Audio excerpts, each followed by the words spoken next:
Hello everyone and welcome back to my channel. It's me again, Chelsea, and today I'm going to be doing a festive book tag. I've got my festive jumper. It's a penguin. You can't really see it, but I've got a penguin jumper on. Being in festive, pretty sure this jumper has probably already made an appearance somewhere in these videos. But I am going to be doing, as it says in the title, the Christmas Treats book tag. This was created by the Becca Fowle. I will link her down below, her video. And I was tagged by none other than the lovely Lisa because, you know, I did say to her, is she doing any tags this year? Because I might need some fun, festive, different ideas to include in Countdown to Christmas. And she has tagged me in this video. So we're going to be going through. Now this tag was created by Becca. And she has based it all on festive treats that you eat or you can make during this festive time. So the first prompt is Mince Pies, and it's a book with a great cover and an even better filling. Now I have to disagree, unfortunately, because I do not like mince pies, but that's okay. I still have a book for this, and that is none other than Jade War. So this is an Illumicrate special edition, so obviously this cover is stunning.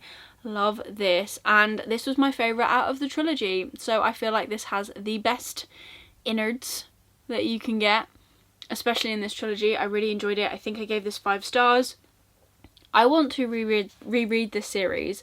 I've already said this before, I'll probably say it again, but I want to reread this series. I just haven't got round to it yet. But yeah, this is my first prompt for Mince Pies. Next up is Sugar Cookies, and the prompt for that is something sweet, cute and cozy. Now, I don't eat a lot of sugar cookies. I wish I did, but I just don't. But I've picked this for this prompt. So this is Amari and the Night Brothers. I thought it's a middle grade, which is why I think it's quite sweet and cute. I mean, it has got a really good plot in this book. Obviously, Amari is, I say obviously, like I expect everyone to have read this book. Amari is a young girl whose brother has gone missing, and she will stop at nothing to find him, and she gets an invitation to join this like secret society that is filled with magic and all these fun things. So she takes up the offer and she goes to try and find her brother. I really enjoyed this book. I thought it was really sweet. I really like the middle grade vibes of it, and yeah, that's why I think it's a sugar cookie book. So the next prompt is Christmas pudding, and traditionally you cover it in brandy and you set it on fire, which is obviously alcohol. So the prompt for this is an adult book, and this book will probably come to you as no surprise if you've seen any of my recent videos, but I'm going to talk to you about Justice of Kings by Richard Swan. Now this is not an adult book in the whole fact of, you know, smart content or like adult content, but this is obviously an adult book. Just because, I don't know, maybe the themes, the writing, I don't know, but it's fantastic. Love this book. There is a mystery element to it. It's a fantastical element. There's a little bit of magicalness just sprinkled all up in there. This is such a good book. I absolutely adore it. This is my adult choice. Next up, we have got Gingerbread. And obviously gingerbread is made with a lot of different spices, so the prompt for this is a book with spice. And now I don't read a lot of romance books or anything like that, so finding the books that fit these prompts have been a little bit tricky, but I did pick this one, which is House of Sky and Breath, which is a sequel to House of Earth and Blood. I would have picked the first book, but it's not as, I don't know, just doesn't have the same amount of spice in the first one. This one though has plenty. I am looking forward to the third book coming out and seeing where this series actually carries on to. Can't tell you a lot about this one because it's a sequel, but also there are some parts of this book that I just don't understand why they decided to put it in there, but they did, and that's the route of which they took, so that's fine. But this is a spicy book that I could think of that I'd actually read, because I don't really read a lot of them, got to be honest. Next up is Ylog, and the way Becca described this in her video is that Ylog is quite traditional. It's something that you do every year, so she has picked the prompt, a book that you like to reread. Now I'm not a big rereader. This was really hard for me to find a book that fit this prompt, but I'm going with this, which is none other than Of Blood and Fire by Ryan Cahill. This is the Broken Binding edition. It's absolutely stunning. It's reflecting off my camera with the lights and everything, so I'm trying very hard not to do that. But I actually really enjoy rereading the story. I think I've reread it now twice, and I'm planning on rereading it again next year, because next year we have got a Vampires and Dust coming, which is the 4th book, and we've just had the 5th and final book announced. So I want to do next year, go through, get up to date, read all of them, ready for the newest release, hopefully later next year. And this is a Boy and His Dragon story, if you didn't know. And Ryan also was he's an indie author, but I know he's been picked up by someone now, so I'm not sure how that works. But started off as indie, fantastic books, really, really enjoy them. Next prompt is candy cane. Now again, I'm not really someone that enjoys candy canes, I have to be honest, but the prompt for this is a beautiful cover, and this is a recent edition that I have been sent by Illumicrate, which obviously is a monthly subscription box that I subscribe to, but this was the November pick, and this is Starling House by Alex E. Harrow. Look at this. So this is an acetate cover, and then if you take this off, it's just this, and the little lights, I don't know if it'll pick up on camera, kind of does, like the little gold specks are all foiled, and it carries on around the back. How stunning is that? We've got end papers and we've got sprayed edges. So yeah, this is the pick for this one. I really love it when they do these acetate covers. I think they're absolutely gorgeous, and I can't wait to actually read this. I haven't read it yet, but looking forward to giving it a go. Next up, we've got Pantone, or is it Pantone? I don't know how you're meant to say it traditionally, but I'm very English and we butcher a lot of things, so I say Pantone. And the prompt for this is an LGBTQ plus book, and for that I've picked House in the Cerulean Sea by TJ Klune. It's kind of hinted at throughout the book. It's not massively featured around the relationship that happens to develop throughout the book and ultimately ends up happening, but it's really cute. It is really cute, and that's coming from me who doesn't really like reading a lot of romancy books, but this I liked this. This was good, and I've recently reread it. So this could also fit for the reread prompt because I literally reread it the other day. Next up, we've got Trifle, and a trifle obviously has layers. So the prompt for this is a book that falls under more than one genre, and there's probably loads on my shelves, but when you put me on the spot I can't think of anything. So the thing that I thought of was this. That almost took me out, which is The Undertaking of Heart and Mercy by Megan Bannon. So this was a Fairy Loot adult book that I got last year, I want to say, and this I would say is multi-genre because it's got fantastical elements, but it's also heavily a romance book. There is an enemies to lovers romance going on here, so I feel like it fits in the two genres. You know, we've got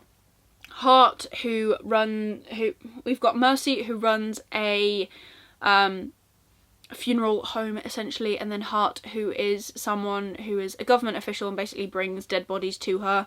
There's more ins and outs to that because it's quite specific why they do it this way, but it's been a while since I've read this. It's poofed out of my head, but I feel like this fits multi-genre.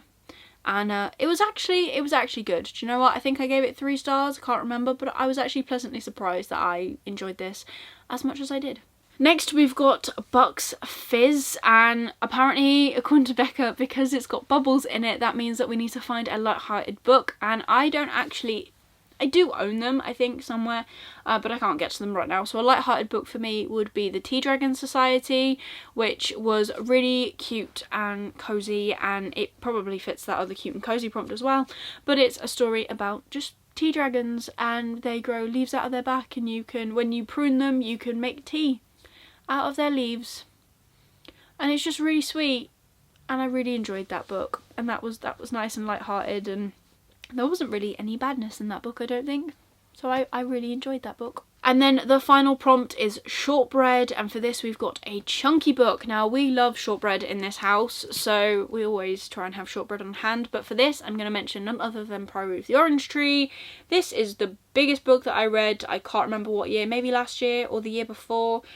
I really enjoyed it. I do like this book, and I'm still yet to read the prequel, which I have had on my TBR for this month, but I do not think that's going to happen, got to be honest. But I really enjoyed this book. I did not agree with the ending. The ending was so fast, like it didn't need to be that fast, but I enjoyed it nonetheless, and I will not be rereading this to reread the prequel. But maybe one day I'll reread this because I do enjoy it. It's a good time. I like the world. I like some of the characters. It's just like, I just really like Samantha Shannon's writing, and I'm glad that I found her because I missed out on all of like the earlier buzz for the bone season, and now they're coming out with special edition. Well, not special edition, but they're reprinting. I'm gonna grab it because it's literally here. They're printing them all now in these like hard covers. They're redesigning the covers and re-releasing them. So I am glad that I'm gonna actually own all of them, hopefully in hardback at some point. So there you go, there is the Christmas treats tag. I hope I've made you all peckish, but that is everything for today's video. If you have enjoyed it, please give it a thumbs up, really supports me and my channel. I need to tag people, but if anyone feels like doing this tag, obviously the original video is down below, check it out. Please feel free to do it. I am not going to tag anyone by name because the only person that comes to mind really that would do this is Lisa, and she's tagged me, so she's beat me there. But yeah, if you want to do this, feel free to do it. Tag me in your videos. I want to see what you come up with for all these different prompts. It's a really good time. But if you want to leave me a comment, let me know what your favourite festive treat is. Mine is probably a I know you can buy Terry chocolate oranges all year round, but for me they're a Christmas thing. So, because when I was growing up, I never got like an actual orange in the bottom of my stocking. Again, I don't know if that's something that anyone else did or does. My mum always got me a Terry chocolate orange because she knew it would get eaten. So yeah, for me that is like a festive treat. But let me know what yours is. If you just want to leave me an emoji instead of an actual comment, leave me any, I don't know, if there's any like Christmas treat emojis, like gingerbread or anything, leave that down in the comments. But otherwise, if you want to see more of me, please consider subscribing down below and ring that notification bell to get notified every single time I upload new videos. I'm uploading every single day until Christmas Eve here with full-length videos. I'm also doing a short and a reel a day, which will be like a mini vlogmas on this channel and my Instagram. All social media links are down below if you want to check any of them out. And that will be going until Christmas Day, so make sure you come back every day for those. They're quite short, obviously they're shorts, and sometimes I wouldn't say they're the most like riveting things in the world to watch, but I have good fun like trying to remember to come up with content for them. So yeah, hopefully they will pick up as well, because towards the end of the month when you're watching this, we will be doing more stuff because we will be off for Christmas, so make sure you come back and check those out. But otherwise, that is everything for today's video. I hope you are having an amazing day, and I'll see you tomorrow for another video. Bye!